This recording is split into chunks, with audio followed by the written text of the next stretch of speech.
All right, assalamu alaikum. Peace be upon you all. Pray everyone is doing great. I want to welcome everybody to our Islam 101 class. Those that are here on site and those that are streaming live online right now, I want to welcome everyone. Thank you so much for taking time and joining us here. And today, we're very honored and blessed. As you know, we have Sheikh Jameel Basada, who's going to be conducting the session today. And it's really nice because he's going to be talking about the story of Prophet Abraham or Ibrahim. May God's peace be upon him. Being that we're in the, coming close to Hajj and the pilgrimage, it's very important to know about who the Prophet Abraham or Ibrahim is. Then, of course, I think Sheikh Jameel will also touch upon, the first 10 days and Eid and so forth, and Day of Arafah. All these are terms that Sheikh Jameel will go ahead and define and talk about. So, and of course, if you guys have any questions, feel free to jot them down or make a mental note. And then at the tail end of our conversation, we'll go ahead and address it at that time. All right. All right. Without further ado, Sheikh Jameel, thank you so much for honoring us. The floor is all yours.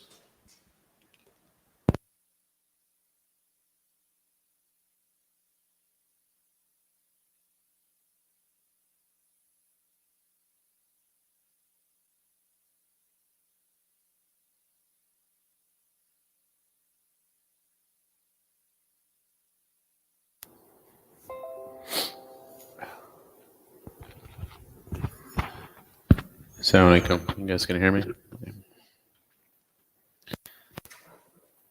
بسم الله الرحمن الرحيم الحمد لله رب العالمين والصلوات والسلام على أشرف الأنبياء والمرسلين على سيدنا وحبيبنا محمد وعلى آله وأصحابه أجمعين ما بعد. As is customary, it is from the practice of the Prophet عليه الصلاة والسلام that whenever we undertake something or begin something or set out to do something, that we always begin in the name of Allah, seeking His blessing and His tawfiq, His granting us of success so that we can carry out that thing. And we ask Him to send His peace and blessings upon His noble Prophet Muhammad sallallahu alaihi wasallam. So the first thing that I'm going to say about the story of Ibrahim or Abraham, I'm going to use Ibrahim, right? We know we're talking about Abraham. The one thing that I will say from the onset about the story of Ibrahim is that the chronology of the story is disputed. Meaning that in the Quran, for those of you that have read the translations, for those of you that have read the translation of the Quran, you'll know that stories kind of pop up in and out all over the place, right? You'll get a portion here and a portion here and a portion there. And the only story in the Quran that really appears in a linear fashion from beginning to end is the story of Yusuf. Apart from that, you'll get, or the story of Joseph. Apart from that, you'll get piecemeal of all of these other stories all over the place. And so the story of Ibrahim is no exception.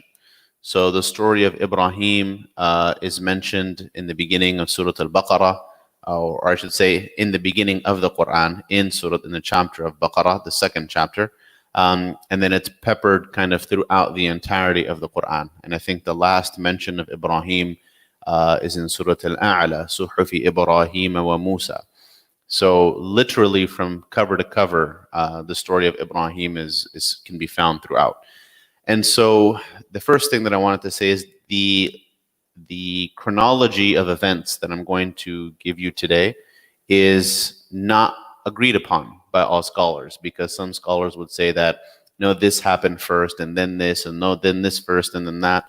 So I'm going to give you, to the best of my knowledge, the story in the chronology that I think makes the most sense. But then again, it is up to dispute. So if you do hear something different, just understand that from the get-go, inshallah, that it is not agreed upon. So Ibrahim alayhi salam is known as the father of the prophets.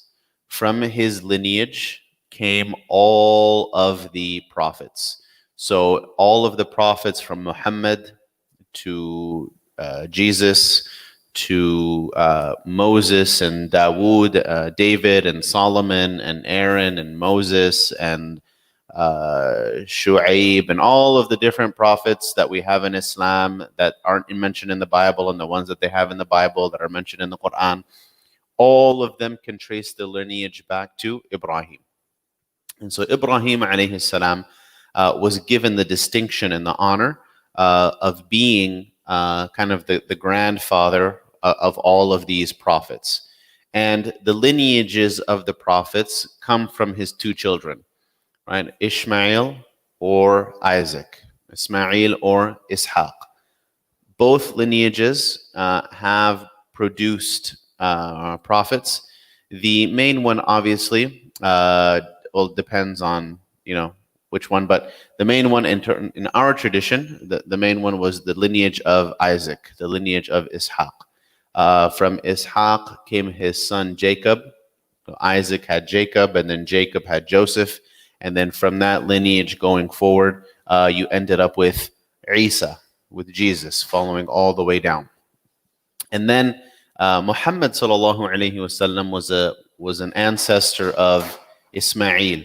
So the last prophet, the Prophet Muhammad sallallahu alaihi wasallam, his lineage came not from Isaac, but from Ismail. So when he came out as a prophet, one of the reasons why the Jews of Medina refused to believe in him was because they were of the opinion that the prophet would come through their lineage of Isaac, not through the lineage of Ismail. But despite their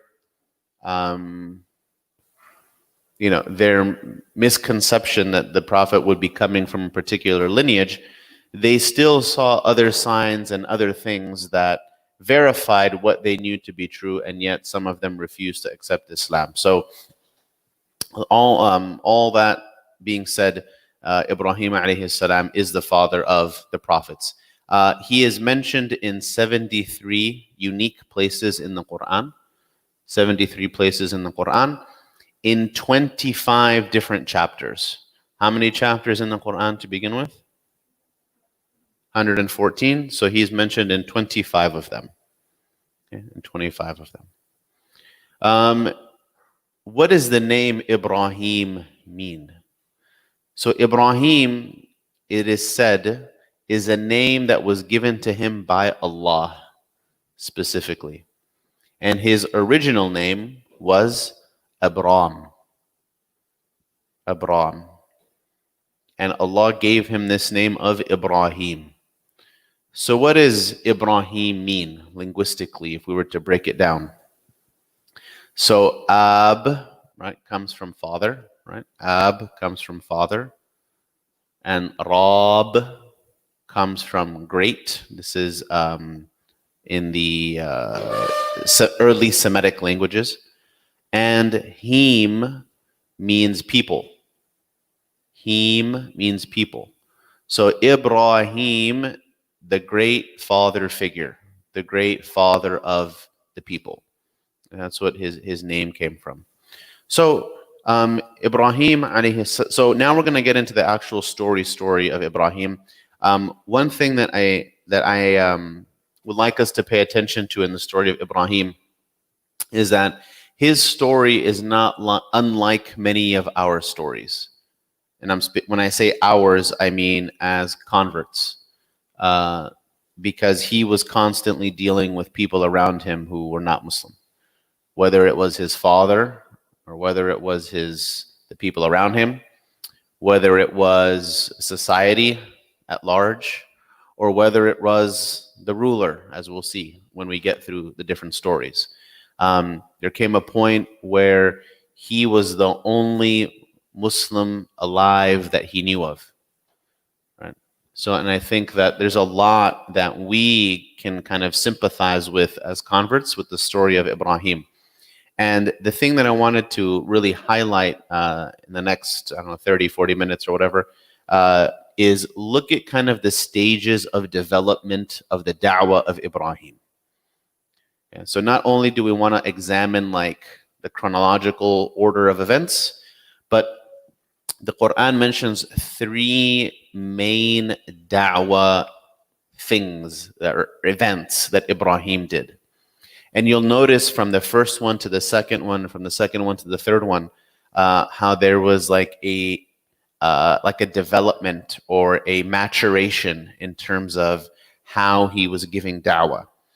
And you'll notice how and when we get into it, the very first instance where he was giving da'wah is very, very common in terms of the method to how we as converts, when we first convert, kind of our approach to giving da'wah. So we'll jump into it right now.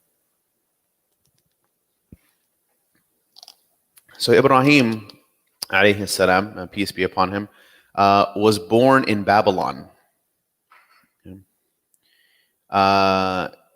He was Chaldean, which is in modern day Iraq.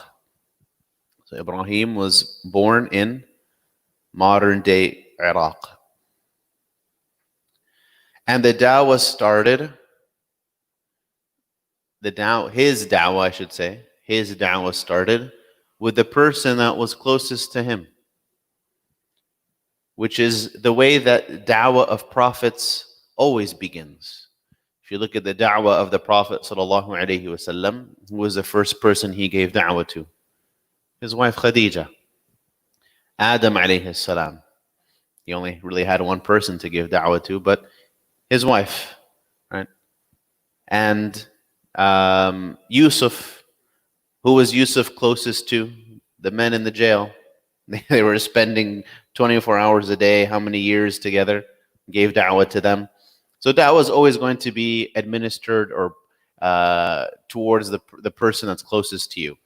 So who is the person closest to him? His father. And Allah subhanahu wa ta'ala says in the Quran, وَإِذْ قَالَ إِبْرَاهِيمُ لِأَبِيهِ آزَرَ أَتَتَّخِذُ أَصْنَامًا آلِهَةً. He said, "O my father, Azar, have you taken idols as your God?" So the approach that we're going to see in the story, in this first utterance of giving da'wah, is that the approach of Ibrahim was very, very straightforward. He didn't really pull any punches. He was very direct, very stern, I think as most new converts are. And I think that when we speak to our family about Islam as converts, we do so, I think, from a position, I don't want to call it arrogance. I want to say from a position of perhaps unbridled enthusiasm and a lack of wisdom.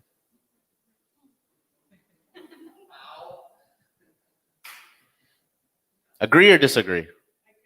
Right. Unbridled enthusiasm and, what did I say? And a lack of wisdom. Yes. Right. Because I think that we are I don't think we're more well-intended than we are at the very beginning. But I think our lack of wisdom at the very beginning and our lack of, perhaps even with some people, diplomacy can end up causing more harm than good, right? Why are you eating pork? Don't you know that this, and it becomes almost combative, right? And now you're kind of living in a house where your mom and dad or whoever, they're like, oh God, what's it gonna be today? I can't eat this cheese, right? Or I can't, drink my kombucha or whatever. So Ibrahim alayhi salam, it was said that his da'wah began around the age of like 12. Right? Around the age of 12 was when he first started to give da'wah to his dad. And was Ibrahim being disrespectful by talking to his father this way? That's a very important point, right?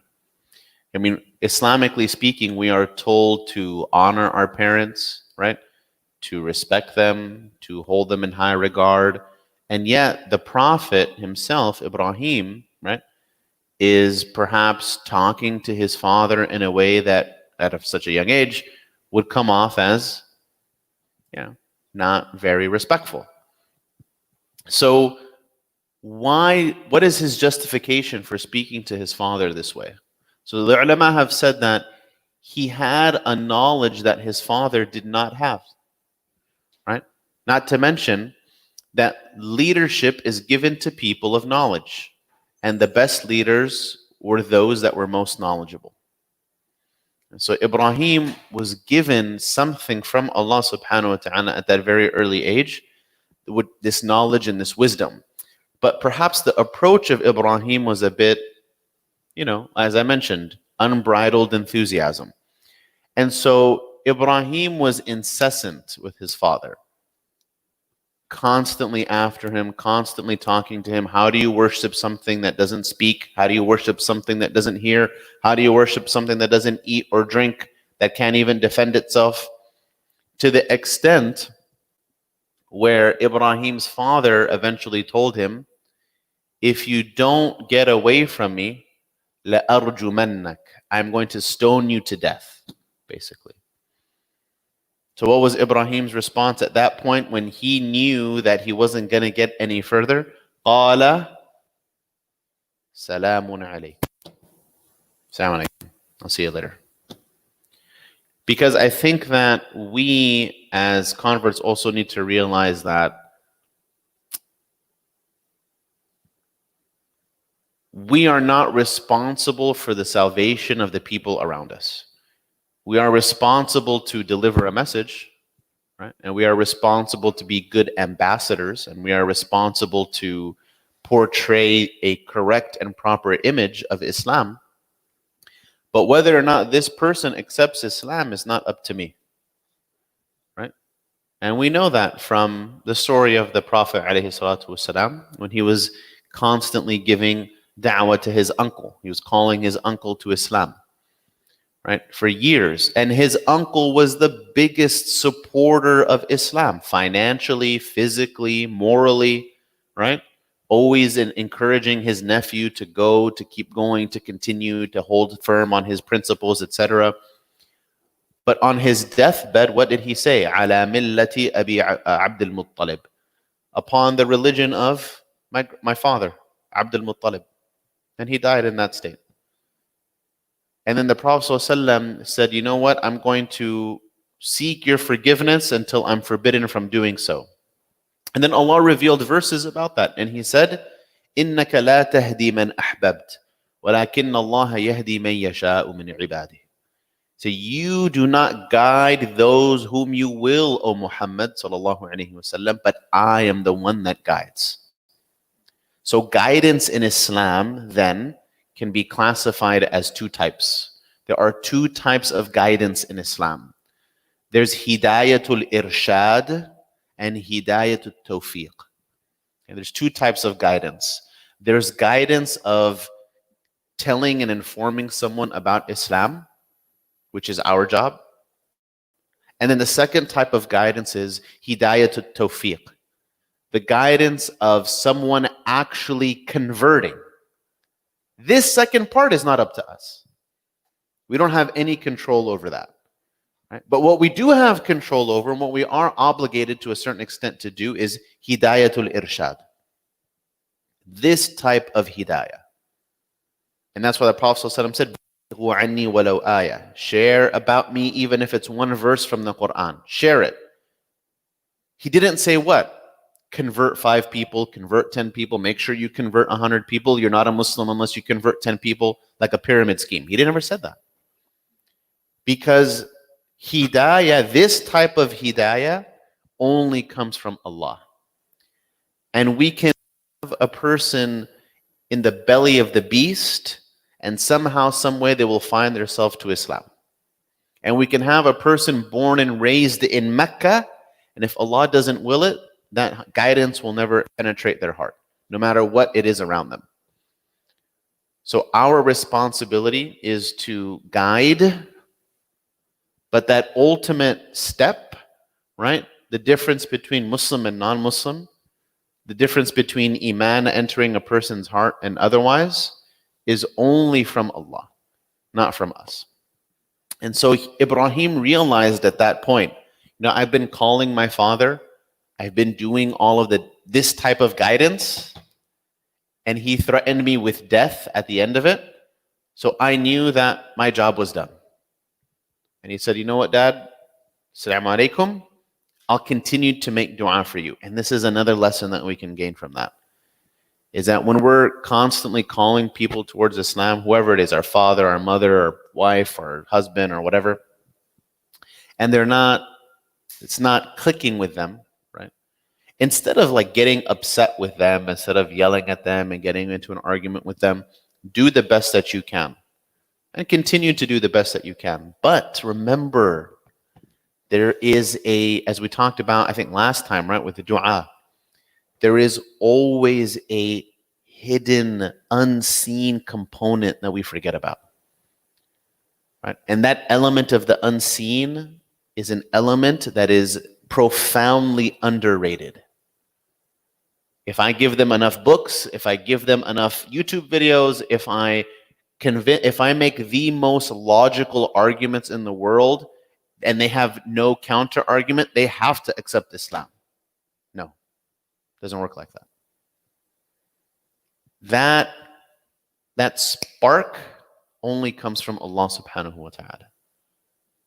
So we can do our job, but the rest is in the hands of Allah. So ask Allah to guide those people around us.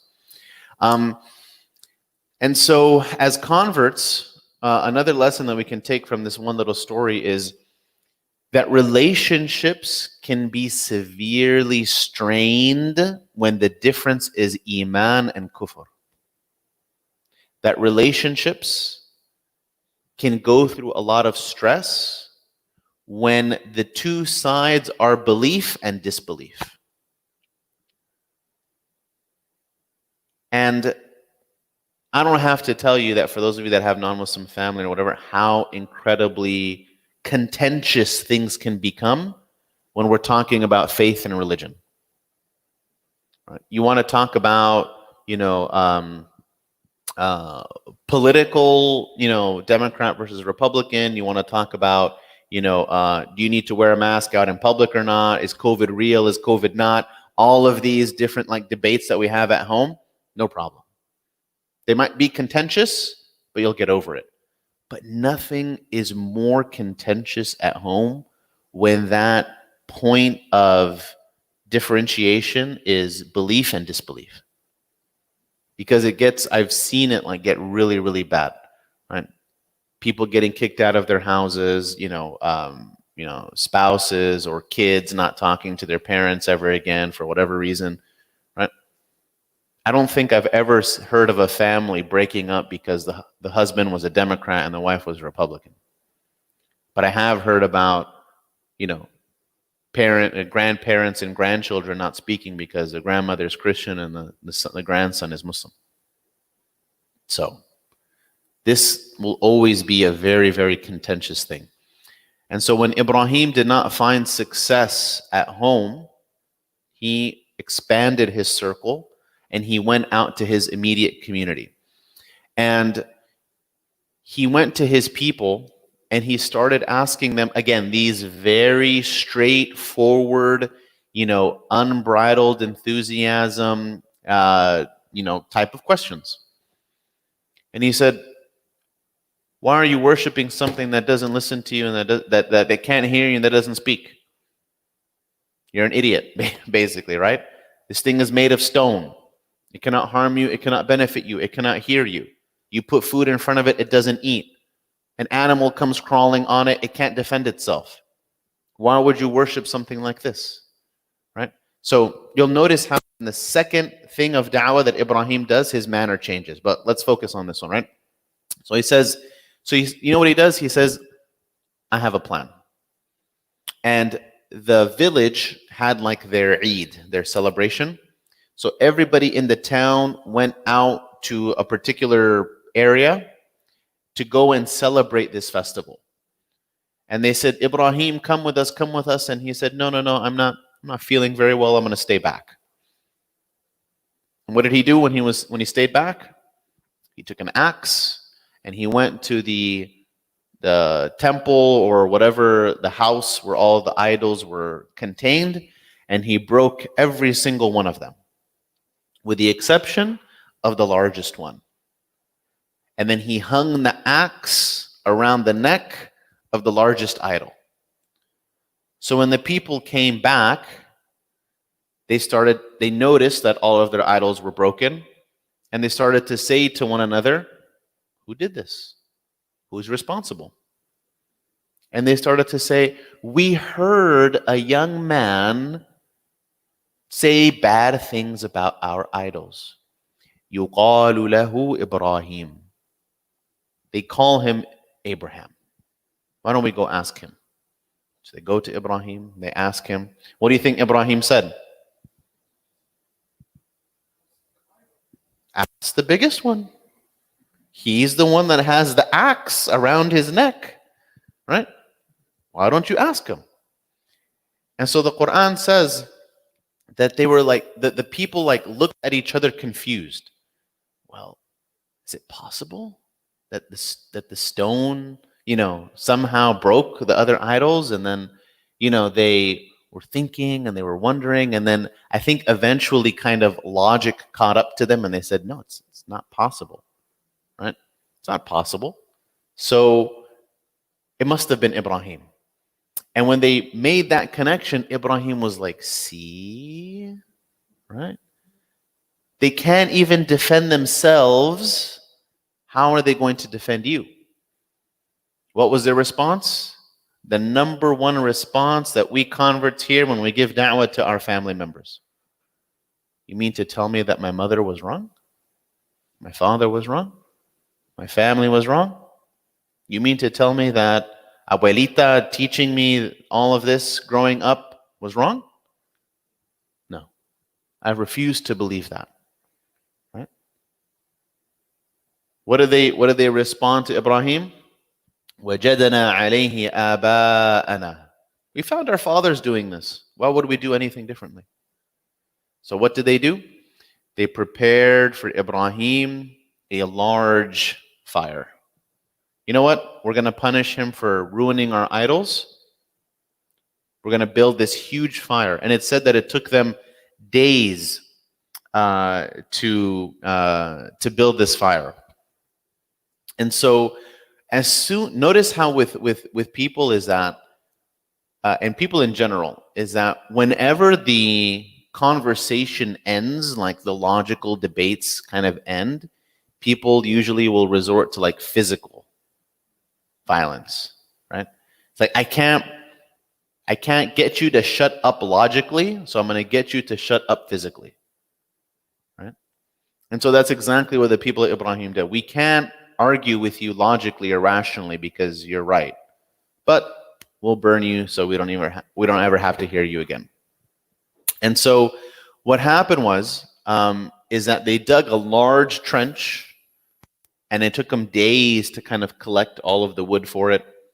And it was said that it was so hot that no bird could fly over it. Like the birds would have to fly around it. And so according to the books that explain the Quran, they actually had like a catapult that would kind of launch him into the fire. And so as they kind of throw him into this fire, Allah subhanahu wa ta'ala gives a command to this fire. And he tells this fire, Kuni bardan wa salaman ala Ibrahim. Be a cool, calm, tranquil place for Ibrahim. And so when Ibrahim lands in the fire obeys that commandment from Allah. And the Prophet ﷺ said that, later on when Ibrahim was like much older and he was asked about that incident, he said, I never felt a place more of tranquility than I was in the fire. Just from the commandment of Allah subhanahu wa ta'ala. And so this concept, so there's a statement that says that when Ibrahim alayhi salam was kind of almost like in the air, right, or being kind of catapulted or whatever, that an angel came to him and asked him, is there anything I can do to help you? And Ibrahim said, I don't need your help, thank you very much. Allah will be my help. And so this kind of statement of putting our trust in Allah is something that we as Muslims are encouraged to do. Right? And the statement is Hasbunallah wa ni'mal wakil. Allah is sufficient for us and He is the best of the disposer of affairs. Right? So we as a society, I think, rely very, very heavily on other people. And I don't mean like, to harvest our food and all that stuff, but like even little things like, can you go and pick this up for the store from me? Can you get this from the kitchen for me? Can you, get the clothes out of the washer for me and things like that? And the companions were the type of people that if something fell from their horse, they wouldn't ask someone to go and get it for them. They would climb down themselves and they would pick it up and they would climb back on and they would go, because they would hate to ask of anybody something that they themselves were capable of doing. And if you're going to ask, then ask of Allah. Right? Don't rely on the creation, rely on the Creator. So anything that you can do for yourself, do. And anything that you need help with, ask of Allah and then ask people. But again, don't forget this hidden element, this unseen element, because it is very present. And so before Ibrahim, the fire, people, they see he's unaffected by the fire or whatever. They said, you know what, we obviously can't kill him. We're just going to let him go. So they exiled him from their town. And the only person to believe in Ibrahim was Lot. When did Lut believe? At the miracle of the fire. When he saw that Ibrahim was not being harmed, he said, there has to be something going on. I'm going to follow this man. And so the two of them set on a journey outside of this area, and they passed by a place. So this is now the second da'wah of Ibrahim. They passed by a place called Harran. Harran is in modern day Turkey, kind of as they were walking on the way to Jerusalem. And we don't know how much time had passed between the incident of the fire and him passing by Harran. But the people of Harran, as he was passing by, he noticed that these people, excuse me, that these people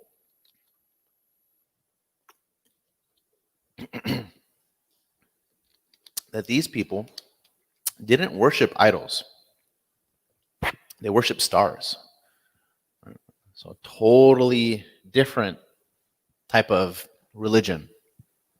And so Ibrahim now, you're going to see how his da'wah approach this time was less kind of combative and in your face, but more of kind of leaving breadcrumbs along the way and having people coming to that conclusion on their own, as opposed to him like making their idols and kind of like logically bashing them over the head with it. He is going to show them a logical type of debate. And so the first thing in Surah, I believe it's Al-An'am, which I believe is the 6th, 7th chapter of the Quran.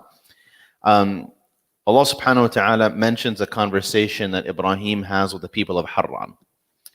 And he goes out with them. He goes out with these people in the middle of the night, right? That's when they kind of see the stars and they worship them. And so he points towards the sky and he says, "Hādhā Rabbi." This is my Lord. Right? Just again, everyone there is pointing towards something and calling upon it or whatever. So Ibrahim goes out with them and he points to the sky and he says, هذا ربي. This is my Lord. And then when the star set in the morning, Ibrahim told them, he said, you know what? I don't like a God that disappears in the daytime.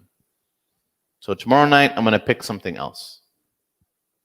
So Ibrahim then goes the following night with them, and he sees the full moon out. So then he points towards the sky again, and he says, هذا ربي. And then what happened? As soon as nighttime was over, moon disappeared again. And Ibrahim said, I still don't like the fact that this thing is disappearing. And he said, unless my Lord guides me, I will be from the misguided people. And then the last night, he goes out, doesn't see anything.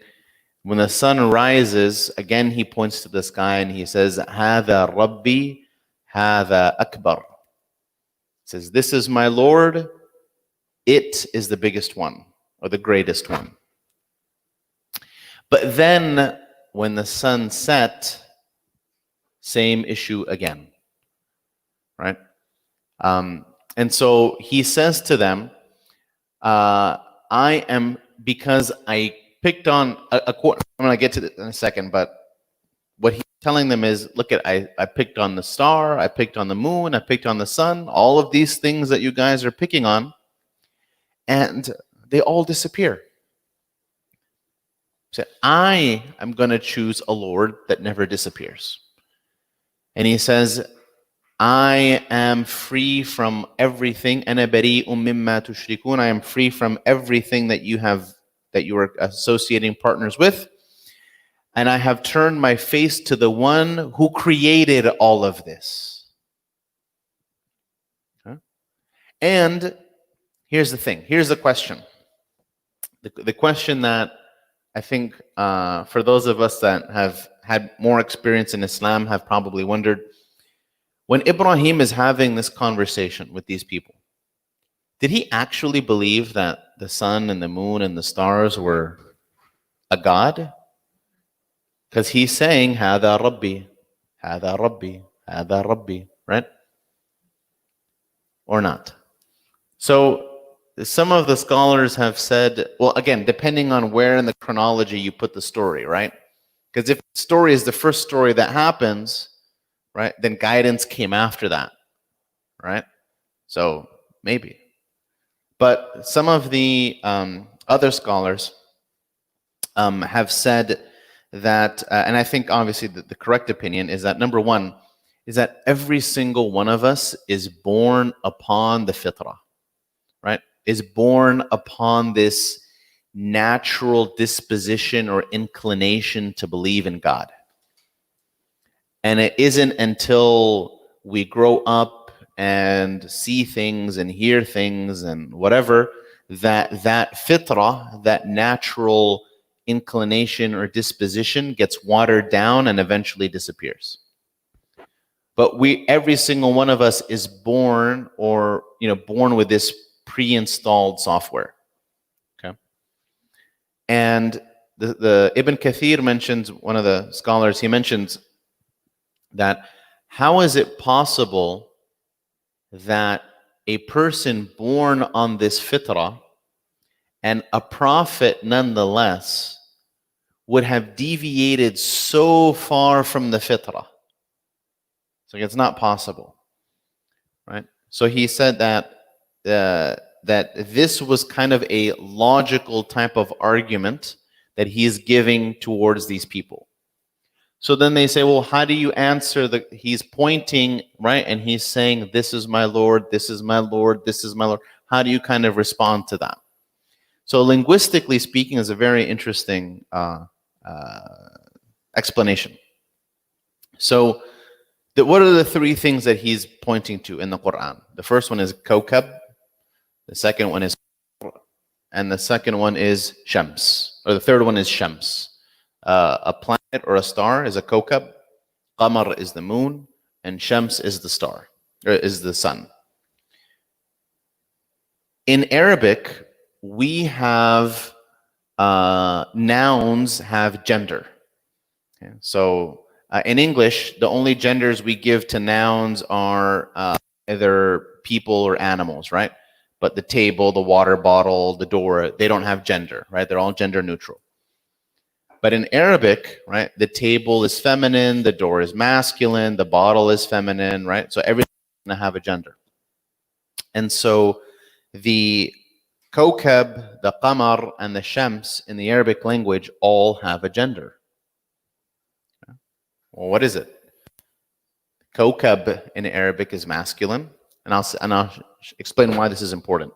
Kawkab is masculine, Qamar is masculine, but the word for the sun, Shams, is feminine. Well, why is that important? Because what is he saying each time as he points towards the sky? He's saying, Hada Rabbi. He's using the masculine form. And if he was actually pointing towards the sun, why would he use the masculine instead of the feminine? So we understand that what he's doing by pointing towards the sky is that he's actually pointing towards Allah. This is my Lord, this is my Lord, this is my Lord. And his action like this is being interpreted by the people around him as what? Star, moon, sun. But in his heart, what is he pointing towards? Allah. So he never actually went away from that belief that Allah is the creator. He's, again, walking them through this type of logical progression of why what they believe doesn't make sense. How did his da'wah differ from the previous incident? He didn't break anything. He didn't, try to say they don't benefit you, they don't do this, they don't do that. No. I am going to assume the same belief you are. Right? And I'm going to walk you through my logical progression of how I got to this conclusion, in the hopes that all of you would follow in my footsteps. So in that sense, I think that converts eventually, when they kind of graduate a little bit, they don't become so invested in the debate aspect at home. I think they kind of graduate more towards being that good example at home. Right? And I've heard from a lot of converts that say that it wasn't the fact that I told my mom or I told my dad that God is one, and that this and that and that women's rights and taking care of the poor and blah blah blah. It wasn't any of that. So you know what? Well, you know why they were convinced about Islam? Because I stopped drinking. And they thought that if anybody could get my son to stop drinking, or if anything could get my son to stop drinking, it must be the truth. And so it was that kind of, let me show you, right, that can have a much more profound effect on the people around us than the combative type of debates that we often have with our family members. And one last proof that Ibrahim was kind of always believing in Allah is that on the very next page of the Quran, Allah subhanahu wa ta'ala talks and says, تِلْكَ حُجَّتُنَا آتَيْنَاهَا إِبْرَاهِيم. The verse says that argument that Ibrahim gave and did was our proof that we gave to Ibrahim to go and share with the people. Which shows us that what? That he never actually believed that these things were God or idols, but it was a style in which he executed to show people that they were incorrect. And so after that, Ibrahim now moves on from Harran, okay, and he finds himself in Egypt. And he finds himself married this time when he winds up in Egypt. And this is the third and final stage of the da'wah of Ibrahim. We said the first one was very much what? In your face. The second one was let me show you instead of let me telling you. And the third and final one is I'm going to let Allah handle the situation, which I think needs to be our ultimate goal when it comes to giving da'wah, right? I debate you, doesn't work. Let me try and show you, doesn't work. But never actually give up hope, right? You do what you can, and then you leave the rest in the hands of Allah subhanahu wa ta'ala. So when Ibrahim alayhi salam was walking into this town in Egypt with his wife Sarah, rumors spread in the city that the wife of Ibrahim was the most beautiful and exotic woman that was in the city. And so the king or the ruler of this town or this city felt compelled to meet her. And so when Ibrahim went and basically called Ibrahim and Sarah to his court. And so as they're standing in front of the ruler, Ibrahim tells he tells the king or the ruler, this is my sister, right? But he meant it in a way of this is my sister, like in faith, right? In Islam. Because according to him, they were the only two people that were believing at the time. What about Lut? Again, the chronology of the story kind of gets mixed up. And so the king took Sarah and tried to like lay a hand on her. And each time that his hand would come close to her, Ibrahim would make a dua, or Sarah would make a dua to take care of this individual. And so each time his hand would come close, his hand would become paralyzed and he would not be able to touch her. And he would say, what have you done to me? Let me go, this and that. And as soon as he pulled his hand away, the paralyzation left and he was fine. And he tried it a second time, same thing. And he tried it a third time, the same thing. And so what do our Latino people say? What do our people say when we usually can't explain something? Es el diablo. It's the devil. So the king did the same thing, and the king said, you are the devil. I don't know what's going on. Instead of like believing it's a miracle from Allah, so it's easier to blame the devil than to like call it a miracle, which is interesting. But anyways, so the king said, you're a devil. I don't want anything to do with you. Please go ahead and leave and take my servant girl as a gift just to make sure that you get the heck out of here.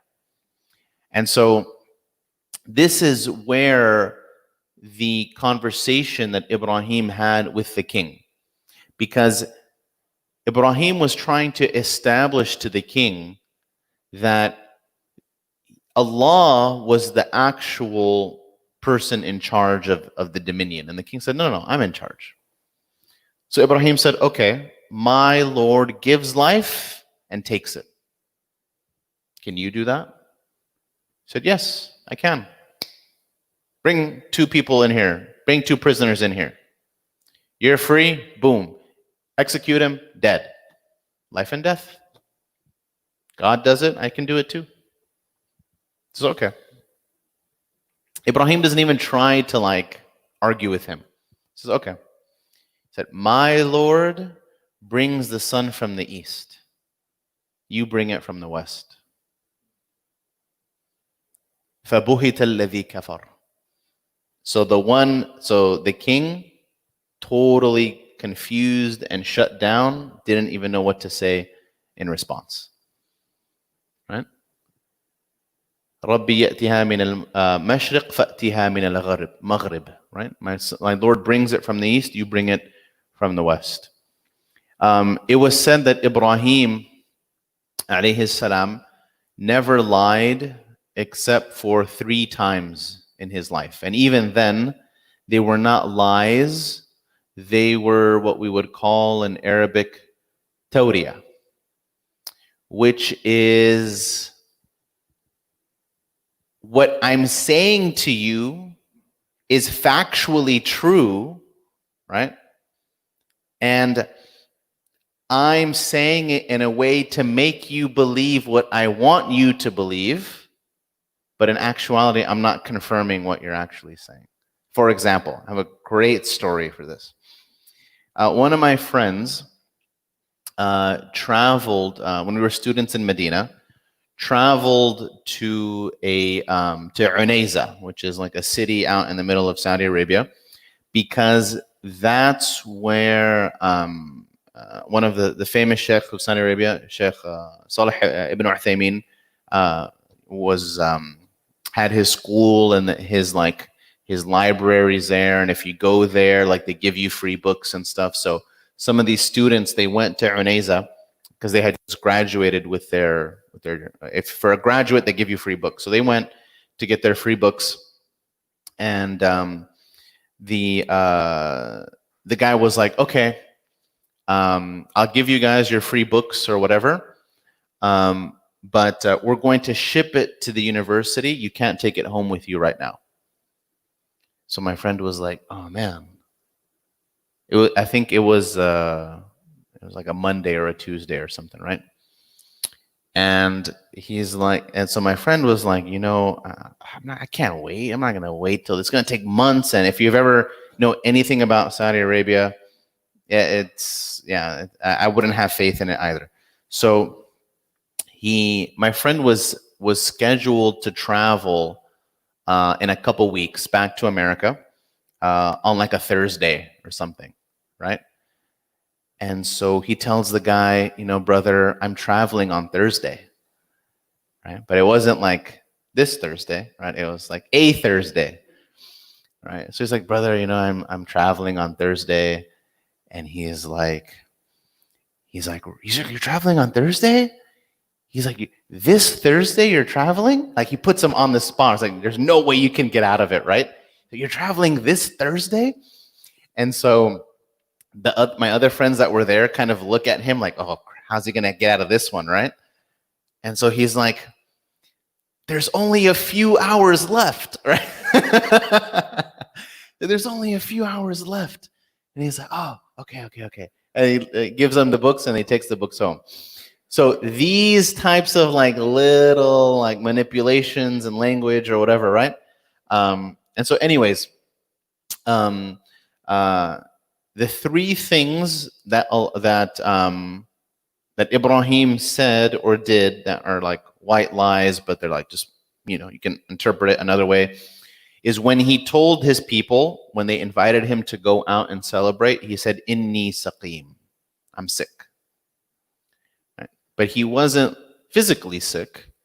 He was spiritually sick because of what he was seeing from his people worshiping these idols.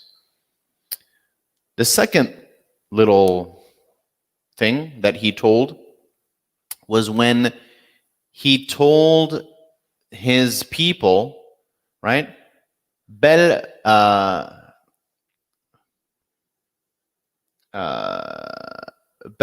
فعله كبيرهم هذا.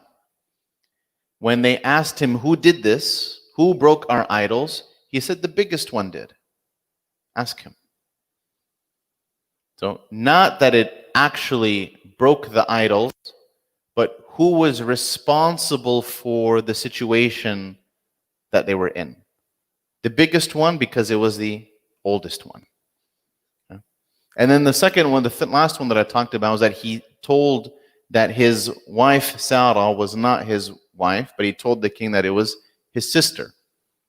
And we said not actual sister, but sister in religion. Right? So these 3 things, these little kind of manipulations here, is what Ibrahim is going to feel guilty about on the Day of Judgment. Because as we know, the Prophet ﷺ told us that people on the Day of Judgment will go to all of the prophets, asking them to go and talk to Allah to start the Day of Judgment, because they're tired of waiting. You know how sometimes you're let's see, like you're waiting for a response. For those of you that are like got married or waiting to get married or whatever, I'm sure you can kind of tell, is you're waiting for a response from a girl or a guy, and it takes so long that you would just like, look, I would rather just know yes or no and let me move on. I don't like being in this limbo. Just tell me yes or no. That's it. I don't need to wait. And so on the Day of Judgment, now imagine 50,000 years, people are standing in the same spot, people are waiting, people are crowded, people are stressed out, people are, in all kinds of bad shape. And so they go from prophet to prophet to prophet, asking, can you please go and ask Allah to start the Day of Judgment? We're tired of waiting. And so they go to Noah, right? Noah, and he says, no, I asked Allah something that I wasn't supposed to ask of him. Right? So not me.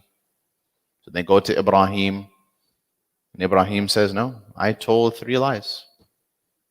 I don't have that right to go and ask. And so they go one by one, all down the different prophets, until they get to the Prophet Muhammad sallallahu alaihi wasallam, and he says, what? Ana laha. I'll do it. So he goes and he prostrates at the throne of Allah. And the hadith says that he prays, that the hadith says that Allah teaches him a new method of praising Allah that no one has ever praised Allah with before. So we believe that Allah has like 99 names, right? So in actuality, Allah has more than 99, right?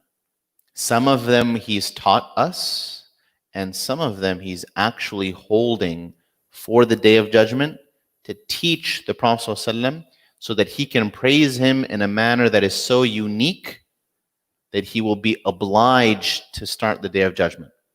And he will tell the Prophet ﷺ, he says, stand, ask, and you will be given.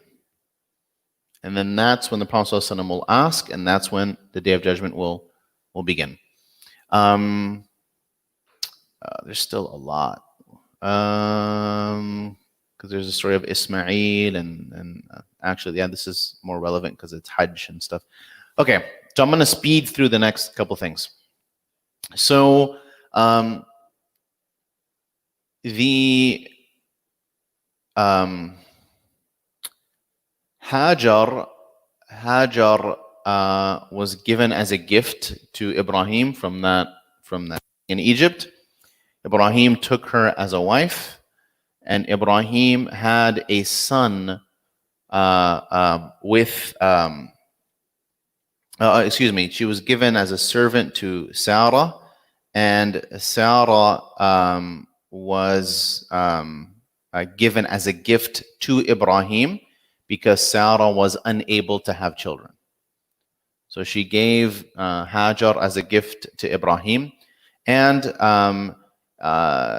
Ibrahim had Ishmael through Hajar, through that servant girl of his wife that was now his wife, and they wind up in Mecca.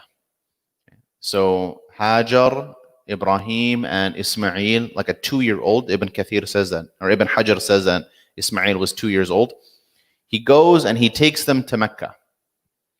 And this is at a time where Mecca did not exist, right? Mecca was just open desert, right? No buildings and no civilization there.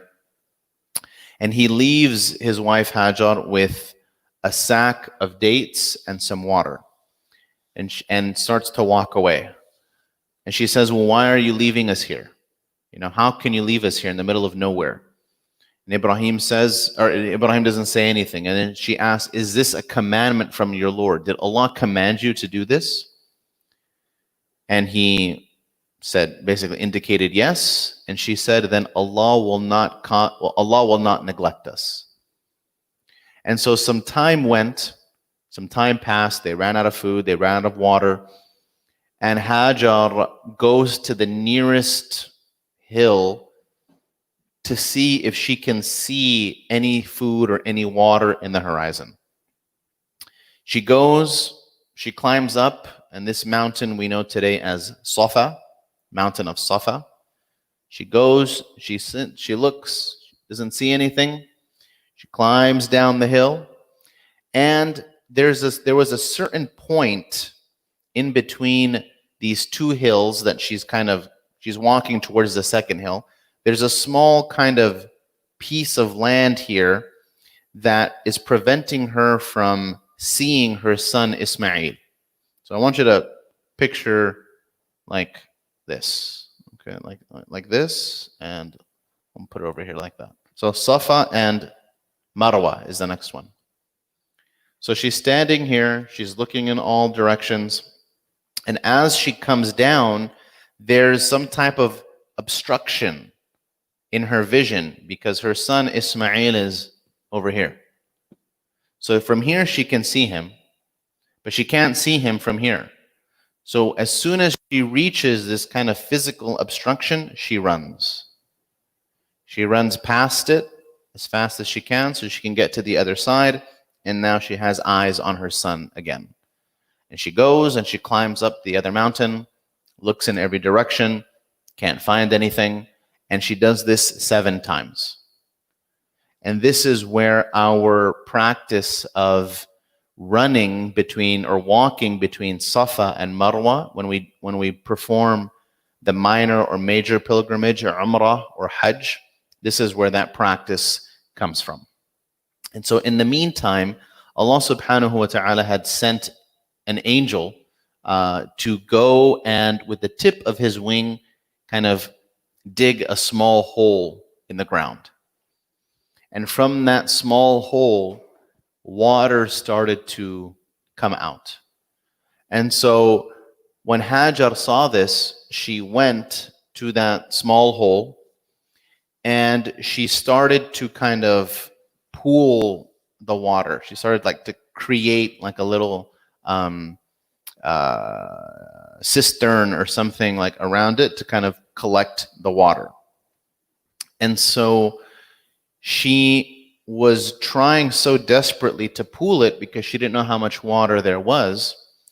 So she told basically the water to stop flowing, but she said it in her own language, right? So she told the water, Zem, Zem. Stop, stop.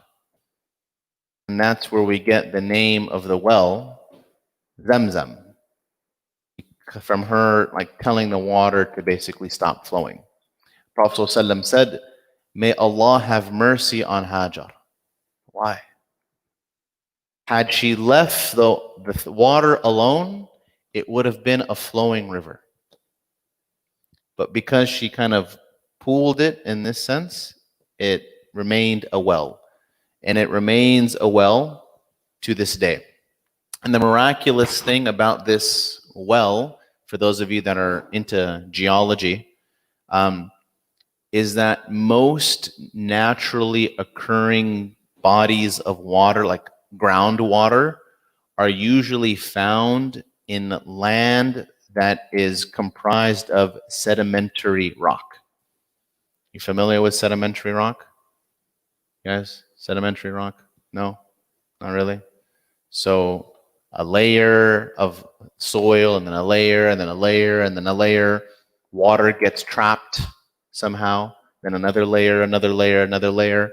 Right. So you dig, right, and then you can have access to that water from the ground. The type of rock that is in Mecca, Mecca is highly volcanic. in that sense. And so the type of rock that we actually have in Mecca is a lot of igneous rock, which is just solid rock, right? And water of this nature does not occur and does not flow through this type of rock typically. And so they've actually wondered, okay, where is this water coming from? And so some geologists have said that it's actually salt water because the well hasn't run out, right? It's been going for how many thousands of years? So they're saying that it's actually some type of salt water that is somehow, some way getting either purified or something through like the soil or something, and then getting kind of pushed out as fresh water. But Allahu a'lam, I have no idea. We could be totally wrong. Anyways, after she found this water, a tribe, the tribe of Jurhum, stumbled across Mecca. They saw that there was water. They wanted to stay, so they asked if they could stay. They said yes, and that's how Arabs actually wound up in Mecca. Arabs are of two types. Arabs are of two types historically. There are the Musta'arabs, people that were converted into Arabs, and people that are like originally Arabs, like the Qahtanis and the Adnanis. These are like old time Arabs. And so, anyways, these Arabs, Ismail was not originally Arab, right? His dad was from where, we said? Iraq. But when Jurhum came to Mecca, Jurhum was from Yemen, where the original Arabs were from. And Ismail married into Jurhum, and he adopted their language and their culture and married from them and had children with them. And so Ismail is known as a Musta'arab, someone who was like converted into the Arab culture. And obviously the lineage of Ismail from there is a lineage of Musta'arab. It's not a lineage of, original Arabs. Anyways, we'll continue. Let's see. Ibrahim made dua for Mecca, and he asked that it be a place of security for them and a place of rizq for them. Ibrahim made multiple trips to Mecca to visit his son and wife. On one of those occasions is where you have the story of the sacrifice of Ismail, which we don't have all the time to get into. I'll end with this. Is that why did Allah choose Mecca to be like the center of our worship? How many of you have been to Mecca before? 2, 3. Okay. Was Mecca the most beautiful place you've ever been to? No. Right? It's probably one of the hottest places you've ever been to. One of the driest places you've ever been to. There was absolutely no like natural vegetation, right? Wasn't green. Weather was horrible. There was no water, right, running there except for Zamzam. It's just not a particularly aesthetically pleasing place, right? And so you kind of have to wonder, why did Allah choose Mecca as the place where we not only pray towards, but we go and visit, right? He could have just as easily, right, have chosen La Jolla or the Maldives or Fiji or any of these, Sharm el-Sheikh or something. Could have chosen any of these places, right? But he didn't. What did he choose? The as far as lands, I'm not talking about Mecca, I'm talking about the type of area. One of like the nastiest, ugliest places that you could possibly go to. Right? But he chose it to be what? The center of worship. The only place on earth where if you pray there, your prayer is worth 100,000. Right? The only place in the world, one of two places, where your sins are multiplied, your good deeds are multiplied, you're not allowed to hunt, you're not allowed to kill, you're not allowed to chop down trees, right? The only city in the world, when you enter that city, you have to enter in the state of ihram, right? A particular type of dress and state. Why? And so remember that before I answer, remember that Allah subhanahu, one of the characteristics of Allah is He is Al-Khaliq, right? He is the creator. And one of His characteristics and names is also He is Al-Hakim, the wise, right? And Allah, as the creator and as the wise, has the ability to create and to perhaps give certain aspects of His creation virtues and benefits that other aspects of His creation don't have. Okay? For example, Allah created time. Are all months the same? No, Ramadan is the best month, right? Are all days the same? Jum'ah is the best, right? Are all 10 days the same? The first 10 days of the Hijjah? No. Are all prophets the same? No. Are all people prophets? No. So definitely some aspects of His creation have been favored over others. And so Allah has favored Mecca, Medina, Jerusalem over all other places on earth. So why?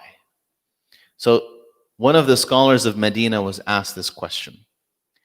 And he said, perhaps the reason why Allah has chosen Mecca over Maldives or any of these other places is to make sure that when you go to Mecca, you don't go for any other reason except the worship of Allah. You don't go for the beaches. You don't go for the weather. You don't go for the sightseeing. You don't go for the business. You don't go because they have, the best type of, wine, or it's not wine country or whatever. You go solely for the purpose of Allah. Right? So it's almost as if Allah is making you sincere before you even get there. And Allah is being merciful with us in that sense. This is the only reason why you're here, right? There's nothing else here. So Allah is basically saying like, I'm doing everything that I can, right? To help you gain as much reward as possible out of this. The rest is up to you. And so these days coming up, the first, and I'll wrap up with this, these days coming up are the first, out of the 12 months in the Islamic calendar, the last month of the Islamic calendar is the month in which the Hajj pilgrimage is performed. The namesake of the month. The month is Dhul Hijjah, which means the month that has Hajj in it. Okay? So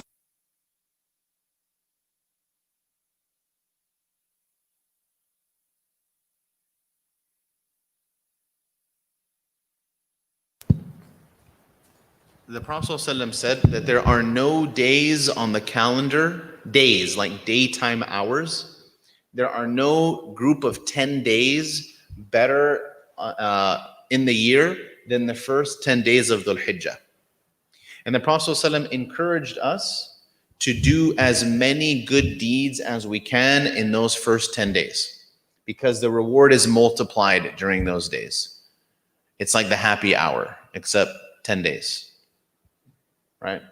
Those nachos that are usually $5, they're now $3, right? The fasting, The prayer, the reading, everything that you would normally do now is going to be multiplied during those 10 days. What are the acts of worship that we should be doing during those 10 days? Number one is fasting. Specifically on the 9th day, the day of Arafah. The day of Arafah. The 9th of Dhul Hijjah, which I believe is going to fall on July 30th, Thursday. And any fasting prior to the 9th falls under that general category of doing as many good deeds as you can during the first 10 days. One thing the Prophet ﷺ also recommended doing during these first 10 days is saying La ilaha illallah as much as you can. Right? Saying this tahleel. La ilaha illallah wahdahu la sharika lahu lahul mulku wa lahul hamdu wa huwa ala kulli shay'in qadir. I'm sure Jameel can provide you with the text and translation for that.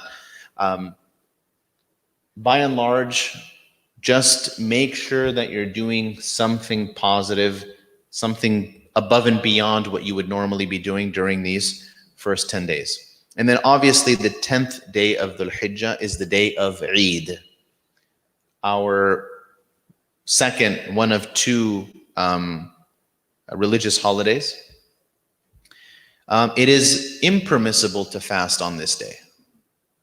So fasting typically is good, but on specifically the 10th of Dhul Hijjah, it is haram, it is forbidden from fasting on this day. It is a day of celebration. And the last thing that you can do, if you should choose to do so, is to sacrifice an animal during these days.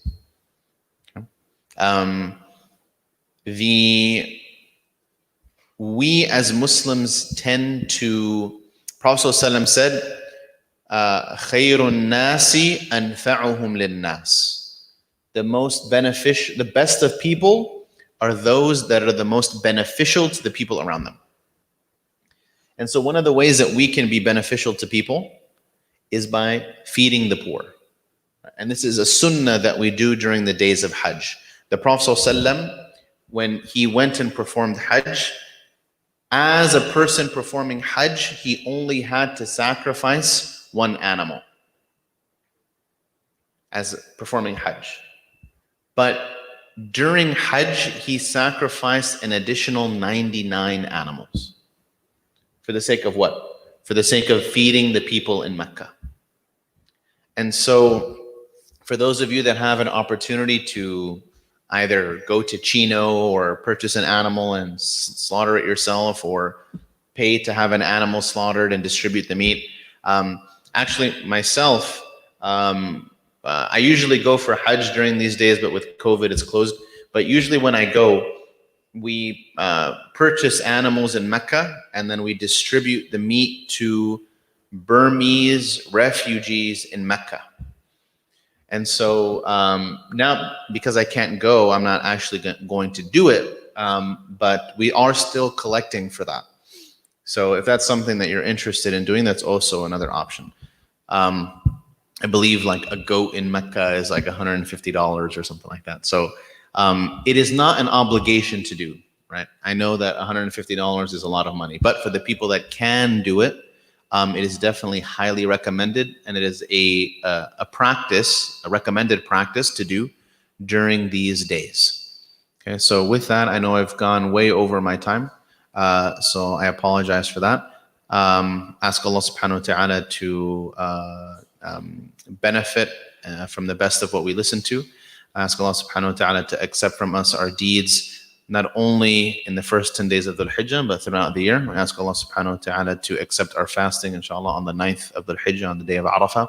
We ask Allah subhanahu wa ta'ala to send His peace and blessings upon His noble Prophet Muhammad sallallahu alayhi wa sallam. Wa akhiru da'wana alhamdulillah rabbil alameen.